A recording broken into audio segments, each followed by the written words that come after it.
Hey y'all, so today I'm going to be reviewing Warbreaker by Brandon Sanderson. Currently, Warbreaker is a standalone and it definitely functions as a succinct story, but Brandon Sanderson does have plans to eventually release at least one more book in the series. Like with most, if not all, of Brandon Sanderson's adult works, Warbreaker is part of the Kazmir. If you're unfamiliar with the Kazmir, it would take me way too long to explain, but essentially, the Kazmir is a universe that Brandon Sanderson has created, and like I said, pretty much all of his adult works take place within the Kazmir. So far, there hasn't been very much overlap within the stories, so therefore, if you read Warbreaker, you're not going to be spoiled for Mistborn, or if you read the Stormlight Archive, you're not going to be spoiled for Elantris. But he is putting all of these small threads throughout the books that eventually, once he publishes more works that are set within the Kazmir, eventually these threads will start to connect. So as it stands currently, the fact that Warbreaker does take place within the Kazmir doesn't make a huge impact on your reading experience of the book, but eventually these threads will become more apparent and it will add a little bit more to your reading experience if you are more familiar with his works and with other works set in the Kazmir. I hope that explanation made sense. I have yet to complete all of his works that take place within the Kazmir, and obviously he's going to keep publishing more and more, so I definitely am not the most knowledgeable about the topic, but if I find some more knowledgeable sources, I'll go ahead and link them down in the description. So Warbreaker itself is a high fantasy novel that follows a slew of characters as two separate kingdoms, Idris and Halandren, are on the brink of war with each other. I actually initially picked this one up a couple months ago. I was trying to figure out what I wanted to read, and so I was reading the first few pages of several books, and I picked this up and I actually ended up reading the entire prologue because I was just really sucked into the character that we meet at the beginning and into the magic system in this book. So there are a lot of characters within this book, so I'm just going to briefly touch on some of the more important ones. So two of the main characters are princess sisters from Idris, one of whom is sent to Halandren to marry the God King, and the other of whom goes to Halandren on her own in the hopes of bringing her sister back home to Idris safely. Another key character is a lesser god in Halandren named Lightsong the Brave, who isn't exactly sure how he received that title. And the last of the main characters is a man named Vasher, who is a bit of an enigma and would prefer to keep it that way. Quite honestly, pretty much all of the aspects of this book are strong points of the book, but one of the strongest ones for me are these characters. Pretty much all of the key players in this book are really interesting and end up having very interesting story arcs. I have a full written review which should go up the same day as this video, linked down in the description,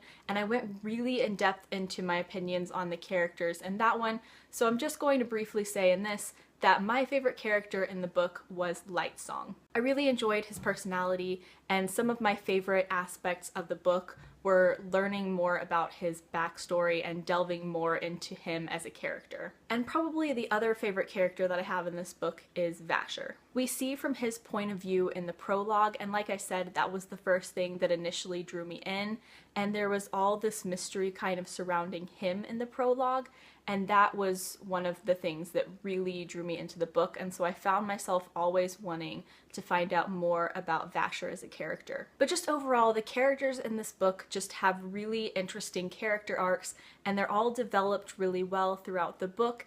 And as always, Brandon Sanderson keeps you on your toes with all of these characters as to who you can trust and who you can't, and it's all very mysterious and intriguing and really interesting. And since we have all of these really interesting characters that we're following, it means that we have a lot of separate plot lines that are woven together throughout the story. And the very intricately woven, interconnecting storylines is one of my favorite storytelling methods, especially since Brandon Sanderson knows exactly when to switch to a different plot line and keep you guessing and keeping you on your toes. One thing that I will say about this book is that it is a fantasy driven more by political maneuvering than by battles, which means that you should probably go into it expecting something a little bit more intriguing and a little bit more developmental and a little bit slower paced than a fast-paced, action-packed, battle-based fantasy book, because that's definitely not what this is. And obviously I don't mean this in a bad way, because I actually usually tend to prefer fantasy novels that are more driven by political intrigue than battles,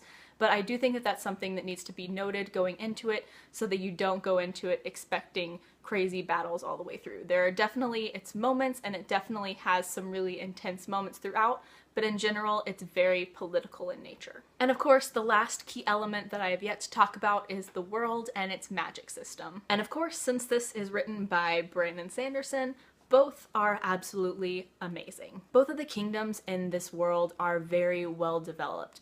They have completely different sensibilities, very different beliefs and religions, all of which are very prominent throughout and are discussed throughout. Overall, as to be expected with Brandon Sanderson, a fantastic world build. But I'd say it pales in comparison to the absolutely stunning magic system. Like, I love the Mistborn trilogy by Brandon Sanderson. The first book in the trilogy was my favorite book that I read last year and my favorite book since Harry Potter. And while I still prefer that trilogy to this book, I think that the magic system in this book is more interesting. I'm not going to go into full detail because it's much more interesting to read it and find out, but they have this thing called breath, also called biochroma, which when used with color can do various different really interesting things. So therefore that makes both a person's breath and colors very important within this world.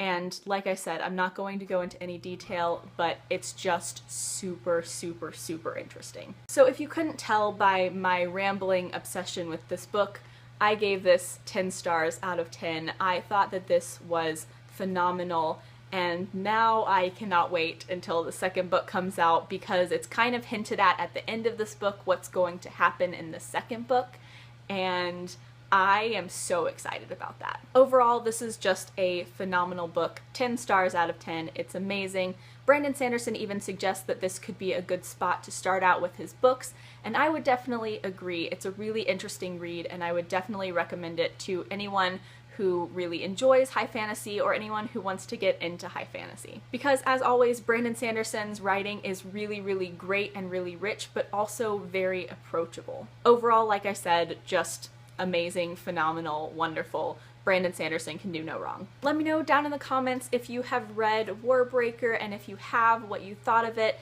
I hope you loved it as much as I did. If you did, let's fangirl in the comments. Also, like I said earlier in the video, I will leave a link down in the description to my full written review of Warbreaker. As always, I will leave links down in the description to my blog, Twitter, and Goodreads. Please add me as a friend on Goodreads. I would love to be friends with all of you. Like, comment, subscribe, all that jazz. Thank you so much for watching.